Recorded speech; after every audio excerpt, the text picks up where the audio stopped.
فمقابلة عارفينها غتكون صعبة حيث انها ديربي مغاربي. هي مباراة نصف نهائي، كنتمناو دوز اجواء وديه. الحمد لله حنا حضرنا ما فيه الكفايه.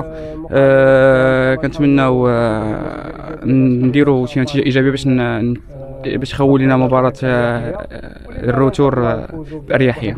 شنو لوبجيكتيف عندكم في هذه المباراه ديالك؟ فاحنا لوبجيكتيف ديالنا اننا نتوجوا جميع الالقاب. الحمد لله حنا غادي مزيان، كنتمناو تكون شي نتيجه ايجابيه باش نفرحوا الجماهير ديالنا. صراحه مقابله نصف النهائي مغربي على فريق النهضه البركانيه اللي متعود الحمد لله كيلعب بحال هذه المسابقات. الحمد لله الاستعدادات كتمر في اجواء جيده. ان شاء الله كنطمحوا باش نكونوا في المستوى ونظهروا بالاداء اللي كيشرفنا ونحققوا واحد النتيجه ايجابيه ان شاء الله في مقابله الذهاب، باش ان شاء الله نمشيو لمقابله الاياب واحد الاريحيه ان شاء الله. الحمد لله هذه السنه كنحاولوا نلعبوا على جميع الالقاب اللي صراحه اللي كننافسوا عليها.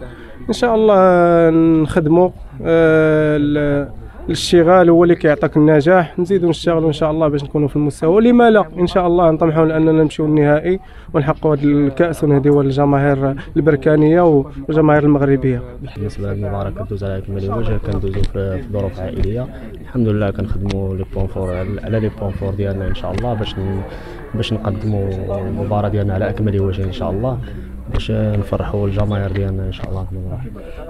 المباريات هذه اللي كتعتبر ديربي مغاربي كيفاش غتعاملوا معها؟ المباراه غنتعاملوا معها بحال جميع المباريات، غيدو يكون عرس كروي جميل ان شاء الله باش نظهروا على الوجه ديالنا حنايا ان شاء الله. كيف ما قلت لكم المره الاولى، حنا كيف ما كان لادفيرسير حنايا جميع المباريات كنخدموا لها على لي بوين فور ديالها ولا لي بوين فيبل ديالها، والكمال على الله عز وجل.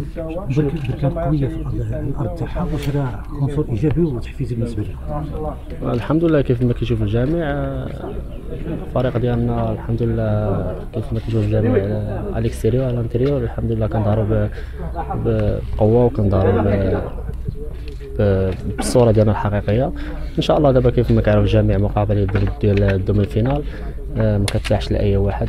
غدا ان شاء الله بعد غد ان شاء الله غادي نكونوا في الموعد ان شاء الله الرحمن الرحيم.